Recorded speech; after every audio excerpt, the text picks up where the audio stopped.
তাহলে এই যে জোড়ায় জোড়া আল্লাহ রাব্বুল আলামিন আদম নবী আলাইহিস সালাতু ওয়াস সালামকে সন্তান দান করলেন। কেন দান করলেন জোড়ায় জোড়ায় সন্তান? এখন তো পৃথিবীতে অনেক মানুষ আমরা, ঠিক না? কোটি কোটি মানুষ আমরা।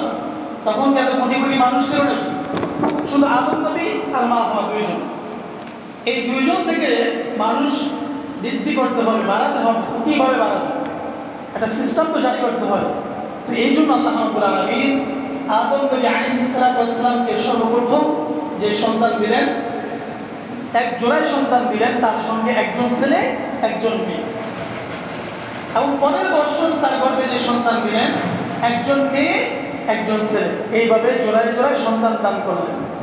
আর যখন জোড়ায় জোড়ায় সন্তান দান করলেন, তারা যখন প্রাপ্তবয়স্ক হয়ে গেল, তাদের যখন বিবাহ বন্ধনে আবদ্ধ হওয়ার বয়সে পরিণত হলো, তাদের ভিতরে যখন যৌবন ফিরে আসলো, ওই মুহূর্তে আল্লাহ রাব্বুল আলামিন ঘোষণা করল, আদম তুমি তোমার সন্তানদেরকে বিবাহ বন্ধনে আবদ্ধ করো। তো বিবাহ বন্ধনে আবদ্ধ করার সিস্টেমটা কি ছিল? এই জোড়ায় যে সন্তান জন্মগ্রহণ করেছে, একজন ছেলে একজন মেয়ে, পরের বছর যে একজন ছেলে একজন মেয়ে জন্মগ্রহণ করেছে, প্রথম জোড়া ছেলের সঙ্গে পরের জোড়া মেয়ে, আবার পরের জোড়া ছেলের সঙ্গে প্রথম জোড়া মেয়ে, অথবা অদল বদল করে বিবাহ বন্ধন আবদ্ধ করতে বলা হলো।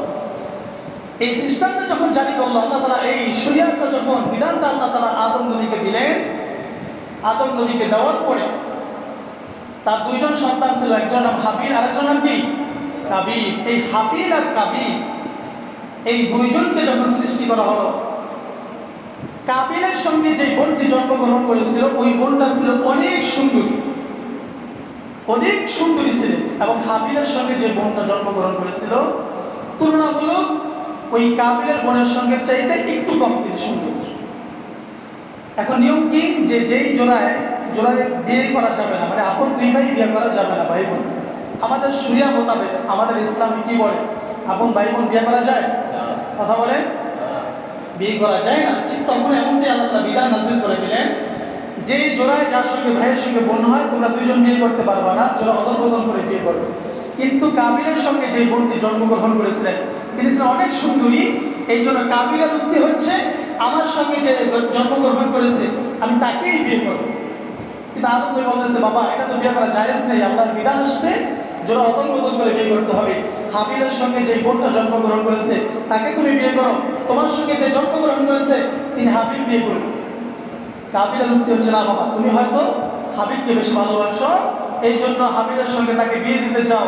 আমি সুন্দরটাকে বিয়ে করতে চাই, কিন্তু তুমি বিয়ে দিতে চাও না, তুমি হয়তো তাকে বেশি ভালোবাসো। তো এবার তার কথা কিছুতেই মানতে চায় না। এবার আল্লাহ তাআলা বিধান নাযিল করে দিলেন, আদম তুমি জানা দাও তাদেরকে কোরবানি দেওয়ার জন্য। কি দেওয়ার জন্য? কোরবানি দেওয়ার জন্য। এই বিধান নাযিল হয় সূরাতুল মাইদা 6 নম্বর পারা 11 নম্বর পৃষ্ঠা, সূরাতুল মাইদা। আল্লাহ তাআলা এই আয়াতের ভিতরে 30 নম্বর আয়াত আল্লাহ তাআলা এই বলতেছে, দেখেন কি বলে। 27 নম্বর আয়াত থেকে আল্লাহ পাক রব্বুল আলামিন এই বিষয়টা উল্লেখ করে তুলে ধরছেন। কত নম্বর পারার ভিতরে? 6 নম্বর পারার ভিতরে সূরাতুল মাইদা 27 নম্বর আয়াত থেকে আল্লাহ তাআলা ধরছেন। এই যে বিষয়টা আল্লাহ তাআলা তুলে ধরলেন, দুইজনকে কোরবানি দিতে বললেন। সম্মানিত উপস্থিতি, আল্লাহ রাব্বুল আলামিন হযরত আদম আলাইহিস সালাতু ওয়াস সালামকে জানায় দিলেন, আদম তোমার দুই সন্তানকে তুমি জানায় দাও কোরবানি দেওয়ার জন্য। কাবিল তখন কৃষি কাজ করতেন। কৃষির ফসল থেকে, শস্যের যে ফসল আছে এই ফসল থেকে তিনি কিছু বস্তু একত্রে জমা করলেন কোরবানি দেওয়ার জন্য। আর হাবিল তখন পশু পালতেন, দুম্বা পালন করতেন। সেই দুম্বা থেকে একটা দুম্বা তিনি কোরবানি দেওয়ার জন্য প্রস্তুত করলেন। কাবিল তার উদ্দেশ্য ছিল সুন্দরবনটাকে বিয়ে করবেন। এই কোরবানিতে যে বিজয় হবে, যার কোরবানি আল্লাহ কবুল করবেন, তিনি ওই সুন্দরবনটাকে বিয়ে করতে পারবে। কাবিলের নিয়তটা এটাই ছিল যে আমি যদি কোরবানিতে, আমার কোরবানি যদি আল্লাহর দরবারে কবুল হয় তাহলে আমি তাকে বিয়ে করব। আর যদি হাবিলের কোরবানি কবুল হয় তাহলে হাবিল বিয়ে করব। হাবিলের চিন্তা হলো আল্লাহ তাআলার বিধান যেটা ওটাই মেনে নিব। আর কাবিলের নিয়ত হলো আমার কোরবানি কবুল হলেই তো আমি সুন্দরী মেয়ে বিয়ে করতে পারবো। সম্মানিত উপস্থিতি, কাবিল তার শস্য থেকে, ভালো ভালো শস্য থেকে তিনি যাচাই বাছাই করার পরে সবচাইতে নিকৃষ্ট যে শস্য আছে যেগুলা চলে না, একদম চিটা যেগুলা একদম ফেলে দেওয়ার মতো, ওই চিটাগুলা তিনি কোরবানি দেওয়ার জন্য এক জায়গায় অবস্থান করলেন। আর হাবিল তিনি তার পশুদের ভিতরে সবচাইতে ভালো যেই পশুটি, ওই পশুটা তিনি আল্লাহর জন্য কোরবানি দেওয়ার জন্য তিনি একটা জায়গায় অবস্থিত করলেন, দুইজনে অবস্থিত করলেন। আল্লাহ রাব্বুল আলামিনের বিধান হলো, তখনকার জমানার কোরবানি ছিল আসমান থেকে আগুন এসে পড়ে যার কোরবানি আগুন দিয়ে পুড়িয়ে নিয়ে যাবে তার কোরবানি আল্লাহর দরবারে কবুল হবে, আর যারটা পুড়াবে না আল্লাহ পাক রব্বুল আলামিন তার কোরবানি কবুল করবে না। তো চিন্তা করেন, তখনকার জমানার মতো যদি বর্তমান হইতো, আসমান থেকে আগুন এসে যার কোরবানি কবুল হইতো তার কোরবানি আল্লাহ তাআলা পুড়িয়ে নিয়ে যেত আগুন দিয়ে। বর্তমানে যদি এমন সিস্টেম হতো, আমি মনে করি যে হাজারে হয়তো 2-4 জন হয়তো কোরবানি কবুল হতে পারে, ঠিক কিনা জোরে বলে। আল্লাহ তাআলা আমাদের যদি কত বড় ইনসাফ করেছে দেখেন, অন্তত আমাদের কোরবানি কবুল হোক চাই না হোক, গোশত তো মাঝখান থেকে খেতে পারি, ঠিক কিনা কথা বলেন। কত বড় ইনসাফ আল্লাহ তাআলা আমাদের প্রতি করেছেন। সম্মানিত উপস্থিতি, 2 ভাই কোরবানি দিল, 1 ভাইয়ের কোরবানি কবুল হলো।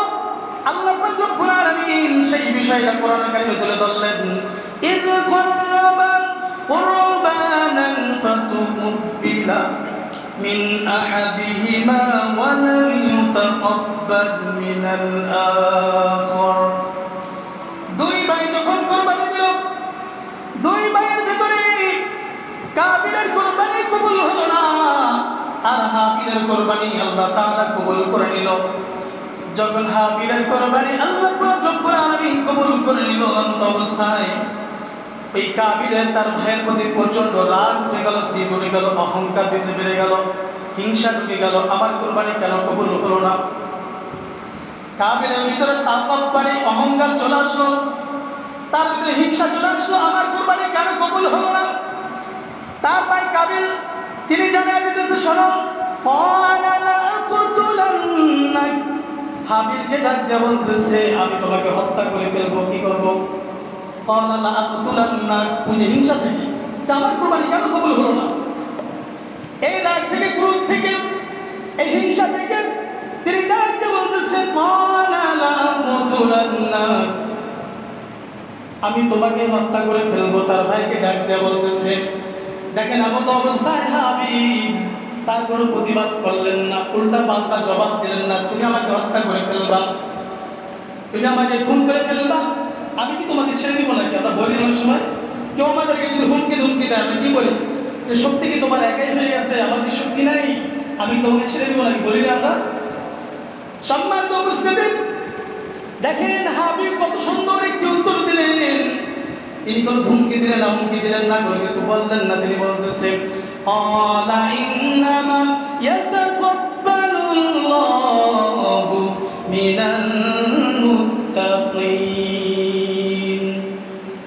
নিশ্চয়ই আল্লাহ রাব্বুল আলামিন মুত্তাকিন যারা আল্লাহর জন্য কুরবানি দেয়, রাব্বুল আলামিন তাদের কুরবানি কবুল করে নেয়। সুবহানাল্লাহ, তাদের কুরবানি কবুল করে। তার ভাইকে ডাক দিয়ে বলতেছে, ভাই, ক্বালা ইন্নামা ইয়াতাকাব্বালুল্লাহু মিনাল মুত্তাকিন।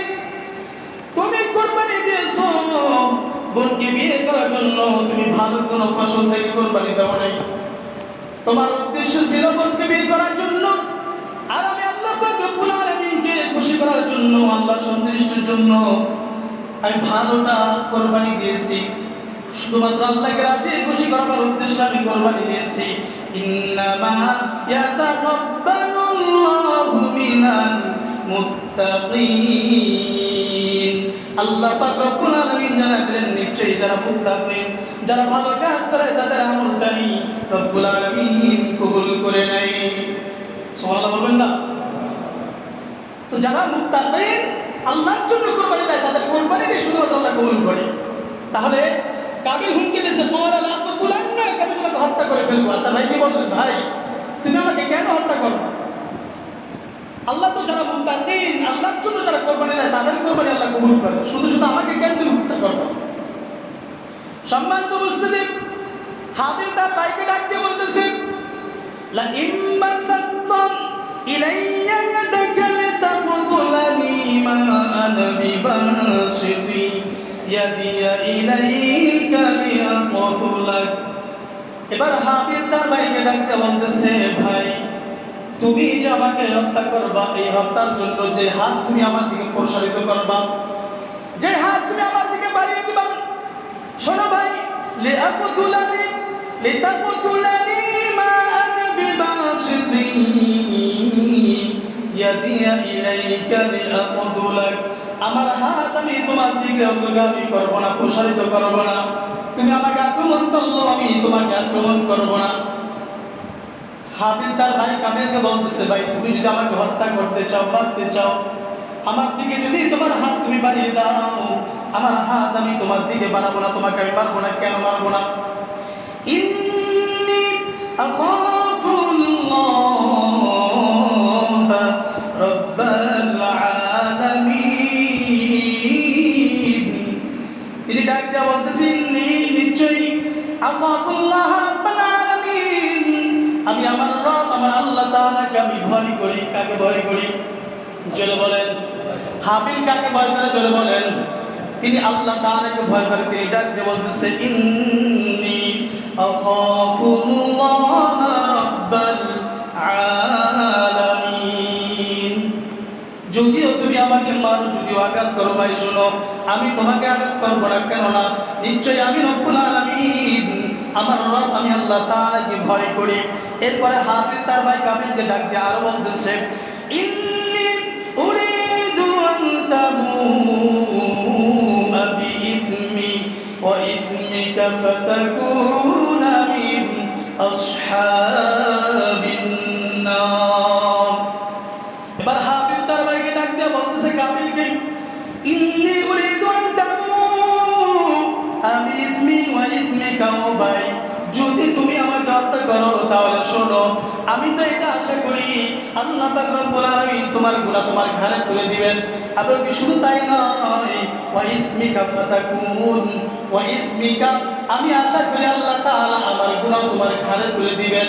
শুধু তাই নয়, ফাতাকুনা মিন আসহাবিন নার, আল্লাহ পাক রব্বুল আলামিন তোমাকে এই গুনাহ নিয়ে চিরকালের জন্য জাহান্নামের অধিবাসী বানিয়ে দিবে।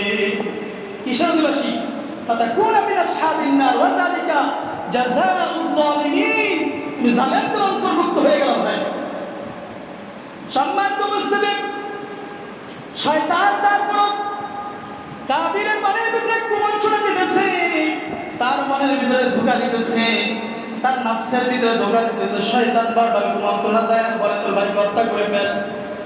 এবার ডাকতে বলে, ফাতাওয়াত লাহু নাফসুহু ফাতলা ফীহি ফাকাতালাহু ফাসবাহা মিনাল খাসিরিন। ফাতাওয়াত লাহু নাফসুহু, শয়তান তার অন্তরের ভিতরে বারবার ধোঁকা দেয়। ধোঁকা দেওয়ার পরে ফাতলা ফীহি ফাকাতালাহু, ধোঁকা দেওয়ার পর তার ভাই হাবিলকে তিনি হত্যা করে ফেললেন। হত্যা করার পর ফাসবাহা মিনাল খাসিরিন, আল্লাহ তাআলা জানায় দেয় এবার তো কাবিল চিরস্থায়ীর জন্য ক্ষতিগ্রস্ত হয়ে গেল। কি হয়ে গেল? তার ভাইকে হত্যা করে তিনি চিরকালের জন্য ক্ষতিগ্রস্ত হয়ে গেল। ও দুনিয়ার মানুষ, আল্লাহ রাব্বুল আলামিন জানায় দেখেন, পৃথিবীর ভিতরে যখন মানুষ রাগ করে, যখন মানুষের অন্তরের ভিতরে রাগ হয়, অহংকার বেড়ে যায়, কারো হিংসা লালসা কারো মনের ভিতরে বেড়ে যায়। এই মানুষটা যখন অন্যায় করে, অপরাধ করে, যখন তিনি অপরাধ করে অন্যায় করে, তখন কিন্তু তিনি বুঝতে পারে না। তিনি কি করে? তিনি বুঝতে পারে না। যখন তার ভিতর থেকে অন্যায়টা কমপ্লিটলি হয়ে যায়, তখন তার ভিতরে একটা অনুশোচনা আছে। ঠিক কিনা জোরে বলেন। আমি অপরাধটা করলাম, হায় হায় কি করলাম, আসি কি আসে না? মানুষের ভিতরে আসে না? কথা বলে, চাহে আমি কি করলাম, এটি আমি যে অন্যায় করলাম, শয়তানের ধোঁকায় পড়ে, অসসায় পড়ে, হিংসা করে, অহংকার করে আমি কি করলাম এটি। তার ভাই তাকে হত্যা করার পরে এবার তার ভিতরে অনুশোচনা জাগবে, হ্যাঁ কি করলাম এটি। এই জন্য মুসলমান ভাই আমার, রাহমাতাল লিল আলামিন জনাবে মুহাম্মদুর রাসূলুল্লাহ সাল্লাল্লাহু আলাইহি ওয়াসাল্লাম বুখারীর একটা বর্ণনা এসেছে, তিনি জানায় দিলেন এই দুনিয়ার ভিতরে সর্বপ্রথম মানব যাকে কাবিল তার ভাই হাবিলকে হত্যা করলো, এর আগে পৃথিবীতে আর কেউ হত্যা হয় নাই। এই জন্য এই দুনিয়ার ভিতরে যত মানুষকে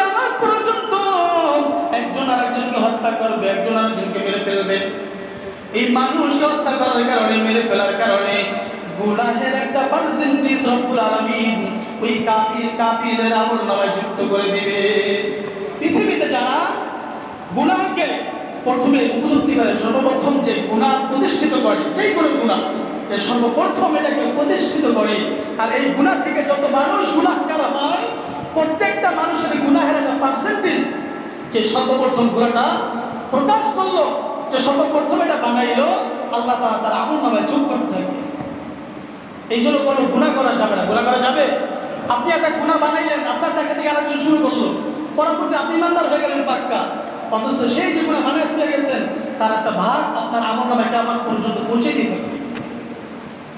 সম্মানিত উপস্থিতি, এরপরে দেখেন এবার হাবিল তাকে হত্যা করে পরে কাবিল চিন্তা করতেছে, কি করবো আমি এখন, কি করবো? এই লাশটাকে নিয়ে তিনি বসে আছে, মেরে ফেলেছে, এখন পর্যন্ত পৃথিবীতে কেউ মরে নাই, বলছে সর্বপ্রথম মানুষ, এখন তাকে কবর দেব কি করে, তাকে দাফন করবো কি করে, কি করবে লাশ নিয়ে? আমি পুরো টেনশনে পড়ে গেলেন, চিন্তায় পড়ে গেলেন। এই যে চিন্তায় পড়ে গেলেন, আল্লাহ তাআলা সেই চিন্তা থেকে তাকে কিভাবে মুক্তি দিলেন একটু শুনুন। সেই বিষয়টা আল্লাহ তাআলা সূরাতুল মায়েদা 30 নম্বর আয়াতে বলেন, আল্লাহ রাব্বুল আলামিন বলেন, ফাবা'আথাল্লাহু গুরাবান ইয়াব'আথু ফিল আরদি লিয়ুরিয়াহু কাইফা ইউওয়ারি সাওআতা আখিহি।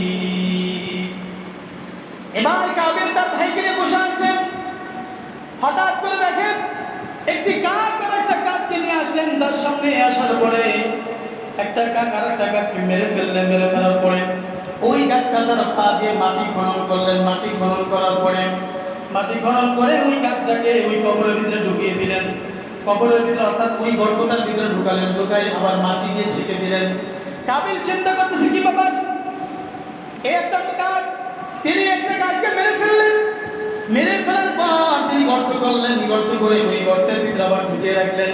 কাবিলের মাথায় এই চিন্তা আসলো, তিনি বলতেছেন, ইয়া ওয়াইলাতা আ'জাজতু আন আকুনা মিথলা হাদাল গুরাবি ফাওয়ারি সাওআতা আখি। একটি কাক আর একটা কাককে মেরে ফেলার পরে গর্ত করে কবর দিয়ে দিল, অথচ আমার মাথার ভিতরে এতটুকু জ্ঞান আমার মাথার ভিতরে নাই। তার ভাইকে হত্যা করার পরে তিনি জ্ঞান শূন্যতা হয়ে গেলেন, হিতাহিত জ্ঞান হারিয়ে ফেললেন। মানুষ যখন কঠিন বড় অপরাধ করে দেখবেন তার হিতাহিত জ্ঞান তার ভিতর থেকে চলে যায়।